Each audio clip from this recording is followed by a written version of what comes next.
So I'm going to be doing some of the later chapters in Revelation, and in my video, The End Time Harvest Gathering, I've already went over chapter 14, and I even did a little spot in chapter 15. But how I mentioned in there about the four living creatures, and possibility that's the two witnesses, and then Jesus and the Ephraim king, and I'll show you in Zechariah 1:18. Then I lifted my eyes and looked, there were four horns. So it's four living creatures, possibly. And I said to the angel who talked with me, or messenger, what are these? And he said to me, these are the horns that have scattered Judah, Israel, and Jerusalem. And they are going to be scattered when it's destroyed. And I got temple there too, because sometimes in the book of Zechariah, Jerusalem is really the temple. So you got to think of the lion pen of the scribes. Every book from the prophets talk about, judgment coming to Judah and Jerusalem. And all of a sudden we got this one book that makes them out to be good. I'll take the witnesses of all the other prophets versus lying scribes. So what do these come to do? And he spoke, these are the horns that have scattered Judah, so that no man lifted his head, but these have come to frighten them, to drive out the horns of the nations who lifted a horn over the land of Judah, to scatter it. That horn they lifted was that Ephraim horn. And you can even say they lifted Jesus too at a time when lifted him up on the cross and killed him. But when they lift him up, they kill them, and then he scatters. It goes with Jeremiah. It's in Jeremiah 49:17 through 22. Just to summarize, so Edom's going to be in astonishment. So no man will live there, nor the son of man. And he will come up like a lion from the swelling of the Jordan against the strong. But suddenly I will make him run away from her. That's him scattering, that horn scattered. Who is this chosen man I can appoint over the pasturage? Who is like me, and who will summon me? And who is the shepherd who will stand before me? And keep kind of going through there, and you get down to verse 22. As you will see, he will come up and fly like an eagle and spread his wings over Basra. In the day of the heart of the mighty men of Edom will be like the heart of a woman in her birthing pangs. It's like Jesus said, where the carcass is, there the eagle will be assembled. Then you get a little bit later to Jeremiah 50. Start like verse 40 through 44. But you see him coming from the north and all that, and 41 and 42. It's like that chapter 19 of Revelation where the rider on the horse comes, because many kings being raised up from the remote parts of earth. That's the gathering. And then they're going to come and take back the land, because at verse 44, as you'll see, he will come up like a lion from the swelling of the Jordan to the habitation of the strong, but I will make them run suddenly from it. So it's different than him running away. Now they're running. That's at Jerusalem scattering. Who is the chosen man? So you see in Zechariah 1, the horns have scattered Judah. So to drive out the nations who lifted a horn over the land of Judah, to scatter it. That's that chosen man being scattered. And you get down here to chapter 2 of Zechariah, verse 12. And Yahweh will inherit its Ephraim. If you know the foundation I laid in all my videos, if you don't, start in the first video, work your way up. You'll see that Ephraim is David's from the line of house of Ephraim. So you got Jesus, and then you got the Ephraim, the Manasseh Ephraim. You got one coming first, and then the other. So Yahweh will inherit Ephraim, his portion in the appointed land, and he will once again choose. It's the temple. They put Jerusalem, but he's speaking of picking a chosen man. Let's check it out. Right after it says, once again, he will choose the temple. And that's the truth. Be silent, all flesh, before Yahweh, for he has roused himself out of his appointed habitation. He took that from Habakkuk. Habakkuk 2:20, but Yahweh is in his appointed temple. Let all the earth hush, keep silence before him. It's not, but Yahweh is in appointed Jerusalem. No, it's the temple. See, once again, choose the temple. Be silent, just like Habakkuk. So, for the sake of time, I'm not going to read all of chapter 14 of Revelation. I've already did that in the end time harvest gathering video. I'll link that video in there, and I go over all of it. But now I get to chapter 15. So, and just to summarize 14, it's when the Ephraim king comes back and the witnesses, and they're gonna do the gathering. So, and this is after the gathering, chapter 15. And I saw another sign in heaven, mighty and wonderful, 7 angels having the 7 last plagues, for in them the boiling anger of God was filled up. And I saw, as it were, a sea of glass mixed with fire, and those emerging victorious from the beast in its image, from the number of his name, standing on the sea of glass, holding harps of God. See, they were standing on the glass, the sea of glass, because they're gathered, they're up above. Like, sea of glass is those broken vessels, those but so when they sang the song of Moses, so they're singing to their king and stuff. Lord God Almighty, righteous and true are your ways, the King of the nations. And he says, after these things I looked, and the sanctuary of the tabernacle of the testimony in heaven was opened. And that's that Ephraim king. He's that sanctuary tabernacle of the testimony. The testimony of Jesus is the spirit of prophecy. So, and the 7 angels having the 7 plagues just came out of the sanctuary. I think it'd be more proper as the 7 angels having the 7 plagues came from the sanctuary.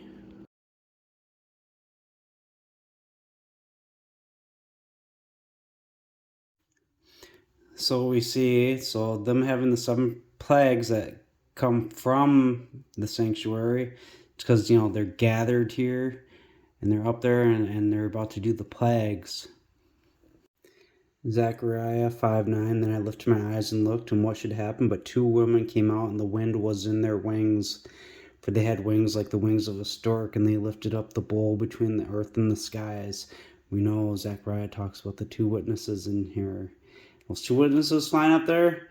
If you've seen my video on chapter 14 and how them, coming up to him and then coming down, it's just like in Genesis 28, the foundation laid there. They're going to have wings. But, so they were clothed in pure white linen and clothed around the chest with a golden sash. See, all those 7 angels, I think they're representing those 7 churches from at the beginning. I've spoken about it like in is it Hosea, and it talks about being chastised according to the report of their congregation, and we'll read about those reports in chapter 2 and 3 of Revelation here. And you got those 7 churches, so these are kind of just figurative of them. And so one of the 4 living creatures gave the 7 angels 7 golden bowls full of the boiling anger of God, the one living throughout the durations of the eons, and the sanctuary was filled with smoke from the glory of God and from his power, and nobody was able to go before the sanctuary until the 7 plagues of the 7 angels should be fulfilled.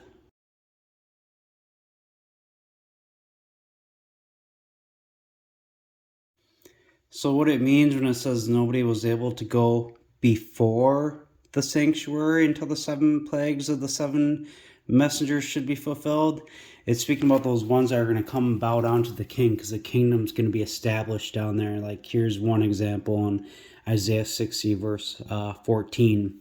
And the sons of those who oppressed you will come cowering to you, and all those who despised you will bow themselves down at the soles of your feet. And they will call you the city of Yahweh, the Zion of HaKodesh of Israel. Whereas you have been forsaken and hated, so that nobody passes through, I will make you an aged, enduring excellency, a joy of generation after generation. And you will milk dry the milk of the nations, and milk the breasts of kings. And you will know that I am Yahweh Mashik, your Redeemer. Ha-avir of Jacob.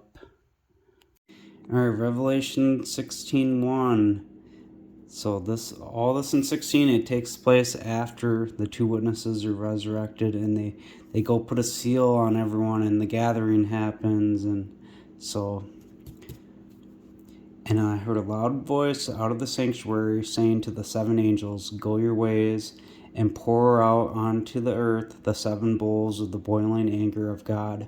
And the first departed, and he poured out his bowl on the earth, and a foul and painful ulcer broke out on the men having the mark of the beast and those revering his image.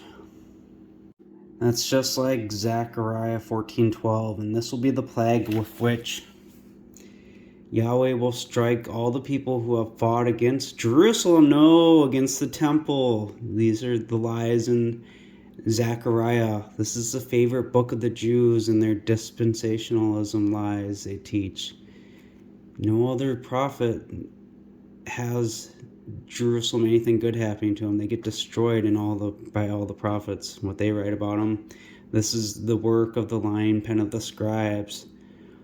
So, and the people who have fought against the temple, because speaking of that coming one, their flesh will rot while they stand on their feet, and their eyes will rot in their holes, and their tongue will rot in their mouth. Don't worry, I'm going to show you the checkmate move on that Jerusalem lie as I get later into this video. It's going to be in a later chapter after this one, but just remember. Okay, so doesn't that kind of sound like that foul and painful ulcer broke out on men having the mark of the beast and those revering his image? If you've seen my mark of the beast image, they're going to have their false counterfeit one, and they're going to be going against the truth that I've been teaching you. Okay, and the second angel poured out his bowl into the sea, and it became like blood of a dead man, and every creature living in the sea died. And this part kind of makes me think like it's kind of like a little Moses kind of scene, like where he's like, "Let my people go," and then a plague happens to him, but at this point they're just pouring bowls out, and not literal, but and these things are happening. So they're getting these plagues for they're going to kill the Christ, and they're going to kill his two witnesses, and people, there's going to be people sealed that believe it, and these things are going to come on those ones that didn't believe it. And the third poured out his bowl into the rivers and into fountains of waters, and it turned to blood. And I heard the angel, or the messenger of the waters, saying, now this one I'd say that's Jesus there, because that's how the beginning of Revelation starts, a revelation of Jesus Christ that God gave to him to show his servants things which must come to pass. And he gives that testimony to John, so he gave testimony to the Word of God and the testimony of Jesus. That's what John gave testimony of. And Jesus, tells you that he comes with the clouds, and all eyes will see him, and those who pierced him, and it's in the Lord's day, and you get down here more. And he turned around to discern who was speaking with him, and he saw 7 golden lampstands. And this is when that Ephraim finally arrived on the scene. If you watch my other Revelation videos, you understand this. I'm just kind of skimming through it quickly to save time, because I've already covered this stuff before, what I'm saying now in other videos. So in the center was one like the Son of Man, robed down to his feet, and and his voice like the sound of many waters. And so you get how that angel of the waters, or messenger of the waters, because Jesus said he comes with the clouds, and all eyes will see him. And he's that God Almighty who was, who is, and who is coming. And so he became dead, and see, now I live throughout the durations of the eons. I had the keys. So yeah, and he had that voice like the many waters. So that's him. So the messenger of the waters. Jesus said he comes in the clouds, and that one that comes in the clouds had the voice of the waters. You see that? So it's like him saying to him, "You are righteous, you who are living, who were dead. You who are pure, he's washed. So, because you have exercised judgment in these things. For they poured out blood of the set apart people and prophets, and you have given them blood to drink. They are deserving. And I heard a voice from the altar saying, Yes, Lord God Almighty, true and righteous are your judgments. And if you know anything about the altar, and stuff I've spoken about in Hebrews, but I think I mentioned a little bit more of it in that video I said I would link here for the End Time Harvest video. So I just want to keep moving.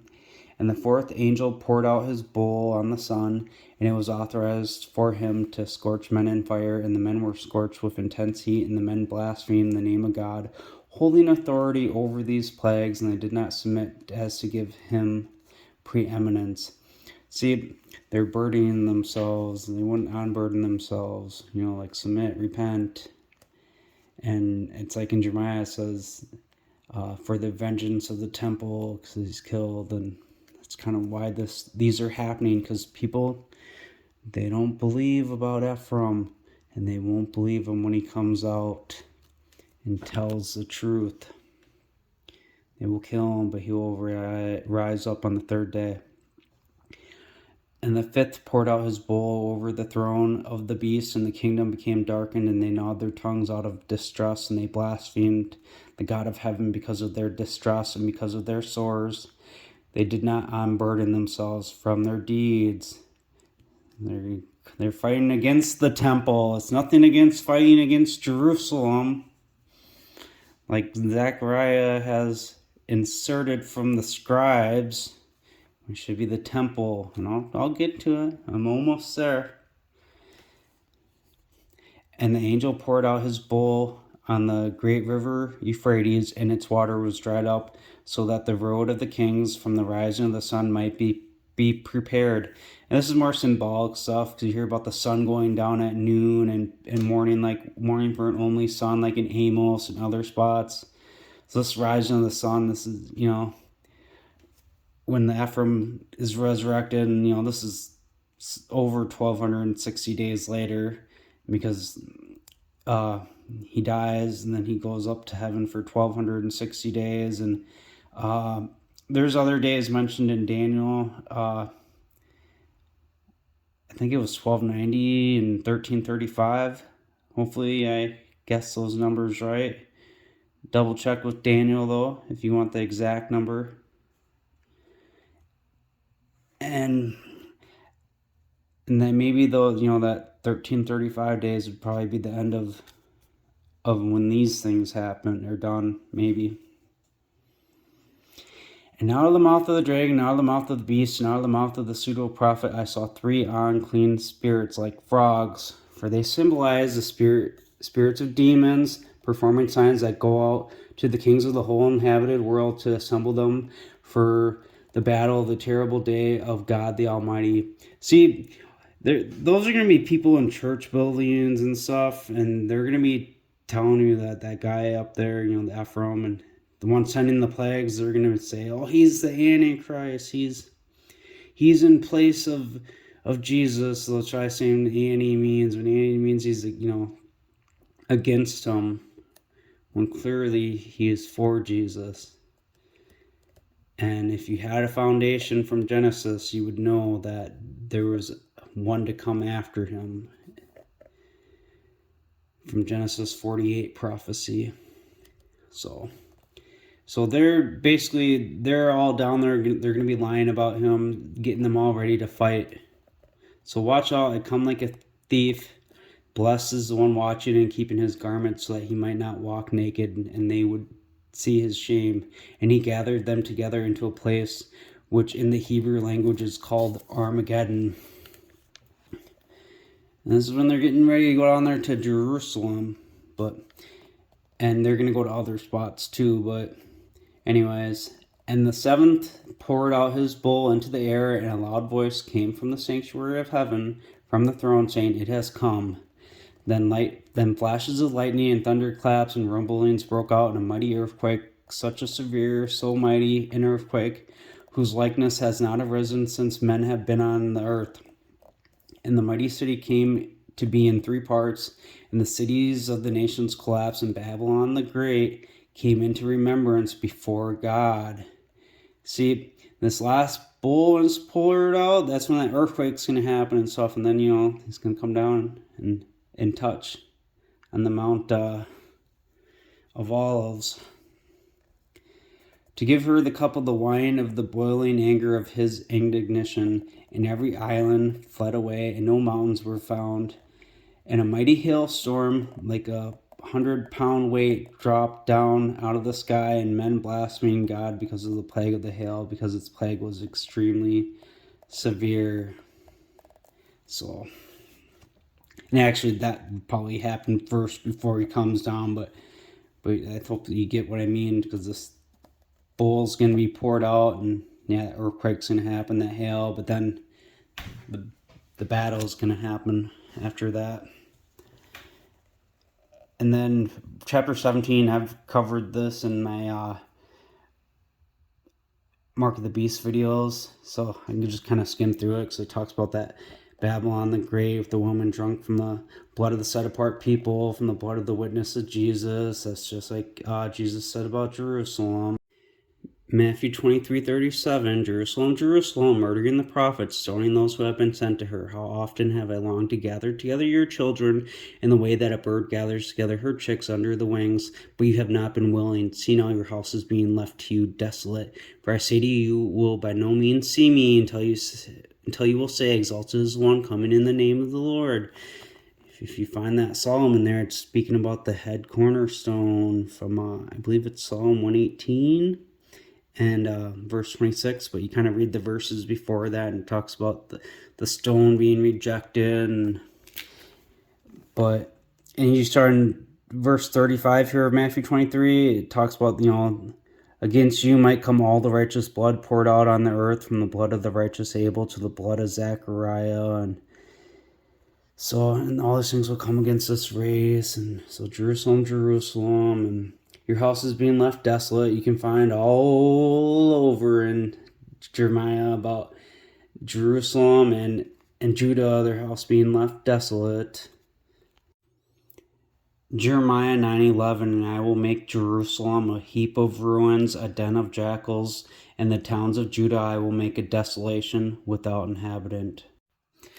So we should know who that woman drunk from the blood of the set apart people, from the blood of the witnesses of Jesus. That's that Jerusalem and Judah. Now you read through here, we know from chapter 14 and 15, 16, so the witnesses are killed, they're resurrected, and Ephraim comes down, they set a seal on everyone, the gathering happens, they start pulling out the bowl judgments, and then chapter 17 is kind of just telling you some in-between information, like it helps you figure out about the mark of the beast and stuff. But what I want to point out here is, so they're going to receive authority as kings for 1 hour along with the beast. These have one mind. They will give up power and authority of themselves to the beast. These will make war with the Lamb, and the Lamb will overcome them, because he is the Lord of lords and King of kings.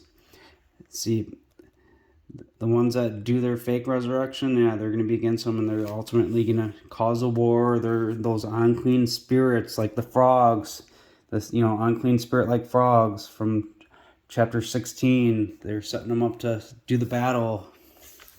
They're going to lose. So now I get to chapter 18. It's getting close to that checkmate move on that Jerusalem part. But these are the things I saw. Another messenger coming down from the sky, having immense power, and the earth was illuminated from his brightness. I'm kind of thinking that might be that Ephraim one, because it talks about having no need of the sun and moon, because the Lamb and whatnot will light it. Is it from chapter 20 or 21, 22? And but anyways, and he called out with a strong voice, Babylon the Great has fallen and has become a residence of idols. And okay, so just kind of skim through this a little bit, and I heard another voice from heaven, come out of her, my people. And I'm kind of thinking that could be Jesus there, with the 4 living creatures. But that's just me kind of speculating on those 2 things there, on who the identity of these messengers are at these 2 spots. So nothing in stone there, but so it's basically calling them all out for how bad they are. And this is another reason I kind of think it's Jesus. Give back to you and repay her double in proportion to her works, in the cup that she has mixed double for her. Doesn't Jesus say something about filling up their cup in Matthew 23? So it kind of just seems, now he's saying double because they did to him, and then, to Ephraim, basically at this point. So saying, I sit as queen, I am not a widow, and blah, blah, blah. So God's judging her. Woe, woe, woe, this mighty city Babylon, a strong city, for in 1 hour your judgment has come. What do we see about them for that 1 hour? They will receive authority as kings for 1 hour along with the beast. So this little 1 hour here is it's at the time at the return. For 1 hour your judgment has come. And it's not going to be just 1 literal hour. I think it's going to be over a period of days. There's going to be a war, but they're going to lose. So, yeah, I'm just kind of going through here slowly, so you could pause it if you want to read this, because I'm not going to read all this, but it's on the screen for you to pause if you'd like.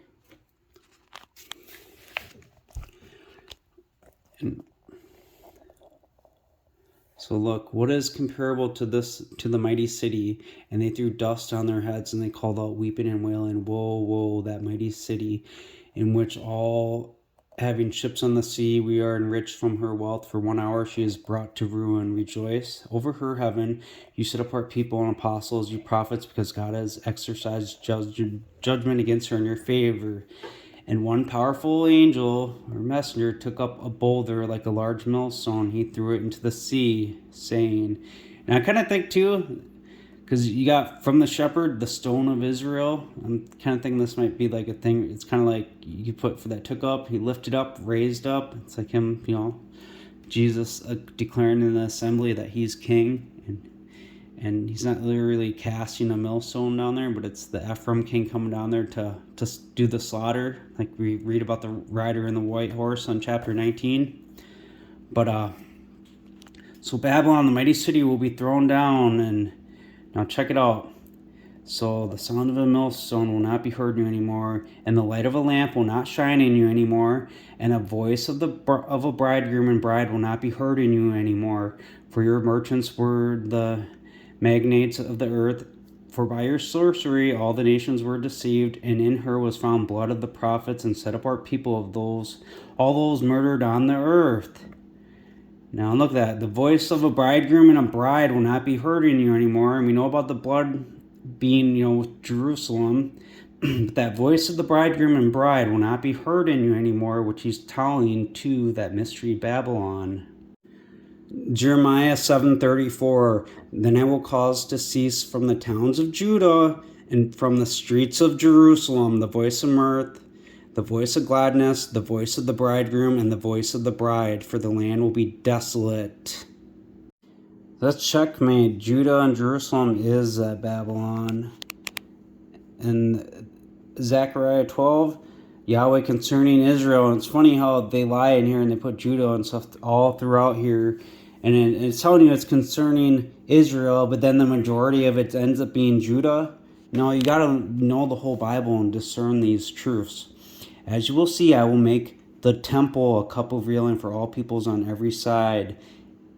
So you got to think too, because he's going to stand and measure the temple as in the whole body. But this temple here, being a cup of reeling to all people on every side, is that mean the Ephraim temple, the one of the promise. And it will be so with Judah in the siege against Jerusalem, and it will come to pass in that day, I will make Jerusalem a burdensome stone for all people. All who burden themselves with it will be lacerated. So like I said about, them people unburdening themselves from, was it chapter 15 or 16? I think it was 16. They wouldn't unburden themselves. And it's because they're burdening themselves with Jerusalem and Judah. They believe those lies and they don't believe this truth. So, and they're going to be lacerated. They're going to have those plagues come against them and everything. Even though all the people of the earth are gathered against it, because they're going to come, because they are going to be down here to the people of the promise, the people that are sealed, they're going to come up against Jerusalem. And this is the lie that the Jews love to try to, they lie so bad on this chapter. It's completely against them. In that day, declares Yahweh, I will strike every horse with panic and its rider with madness, and I will regard with favor the house of Ephraim, because it's the one of the promise, the firstborn, and strike every horse of the people with blindness and the governors of Jacob, because these are the ones that are getting sealed, will say in their heart, the inhabitants of Jerusalem will be my strength in Yahweh Sabaoth their Elohim. In that day I will make the governors of Jacob like a dish of fire in woodpile and like a torch of fire in a sheath.